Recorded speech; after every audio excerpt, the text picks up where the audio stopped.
Hey everyone, today we're going to be talking about why your film doesn't need a punch-up. In fact, I'm going to be showing you 3 ways to find nuanced conflict in your stories.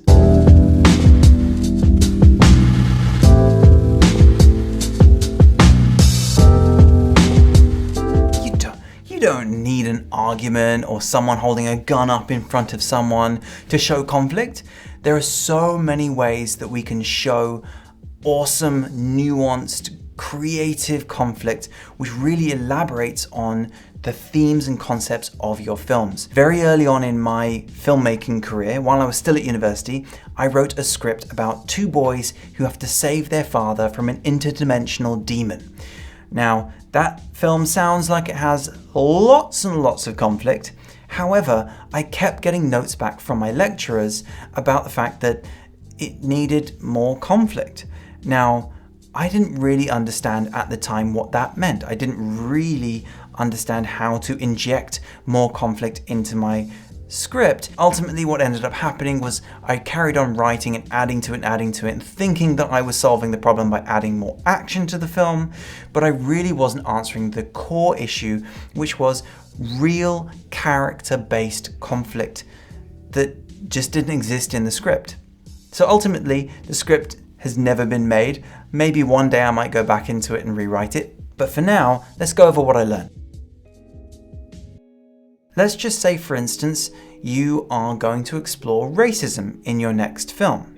Now, I think we can all agree that racism right now is, one, it's a hot topic. Yes, I get that this is everywhere and it's a real problem, but we immediately think of violent racism.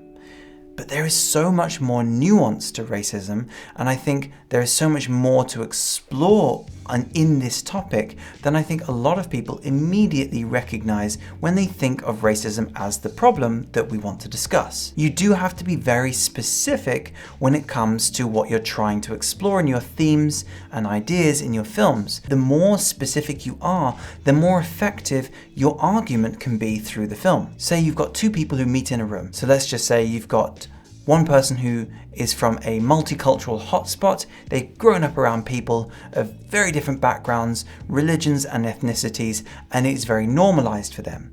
And then you've got someone from the countryside who's grown up in a very homogenized society with only 1 or maybe 2 types of culture and religion around them. What you can then start to think about is, well, what really are these 2 people going to have a conflict about? Is it necessarily that they just disagree on how to live, or where they would want to live? Or are we really talking about the fear of the unknown? So by understanding what you want to explore on a very deep level, you start to understand where you can start to place and layer and lattice in all of the conflict. A brilliant example of very nuanced but very obvious conflict is Quentin Tarantino's The Hateful Eight. Yes, you have some brilliant action moments. What leads up to that are many smaller conflicts.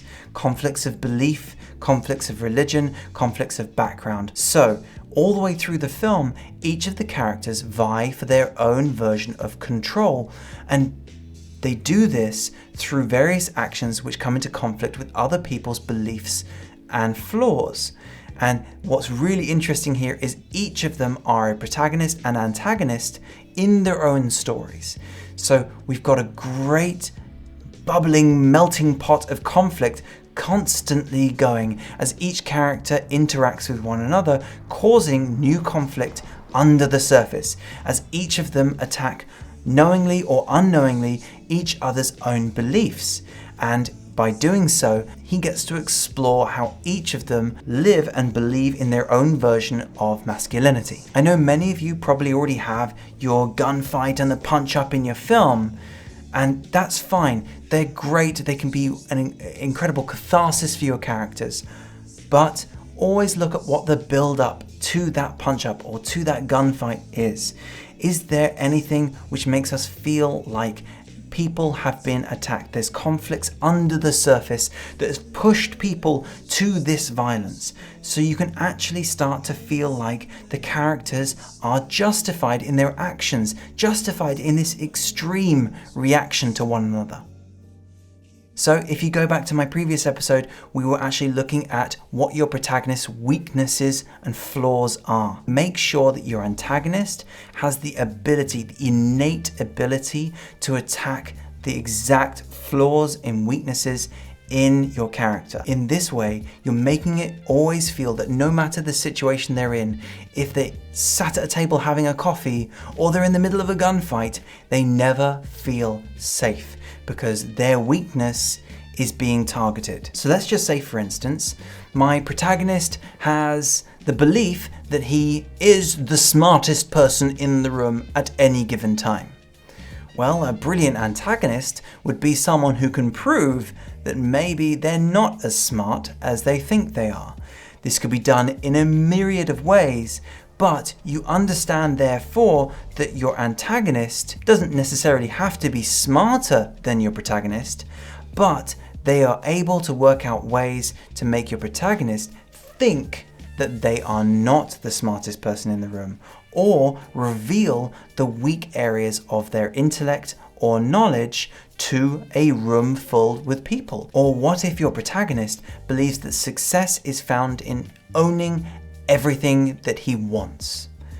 Then a brilliant antagonist would be someone who has things that your protagonist wants, but they are unable to get. Or what if your protagonist's value system is tied completely to them receiving the recognition for what they're doing? So it could be a concert pianist is waiting to get recognition that they are brilliant from their mentor. Your antagonist can then withhold that recognition on purpose, not necessarily because it's right, because the protagonist doesn't deserve it, but instead is vying for something else. Finally, name what your conflict is truly about. Now, this sounds kind of ambiguous, and maybe you're like, well, that's kind of obvious. They're battling over this thing. What I mean is really what the battle is for. What are the stakes of this battle? So let me ask you an interesting question. We've all watched courtroom dramas before, everything from Judge Judy to The Good Wife. But what is the battle in a courtroom drama really about? The real battle is actually which version of the truth will be believed. You've got two sides presenting their version of truth, and which side will win out over the other. Now, the more interesting stories start to ask, well, even if this version of the truth is not actually true, wins, what does that mean? And this gives you the opportunity as a director, as a filmmaker, to explore your themes in the movie. So you don't have to give the audience what they want to necessarily tell your story. Don't just think about what the object of desire is in your conflict. Think about what is the core issue that your characters are fighting over.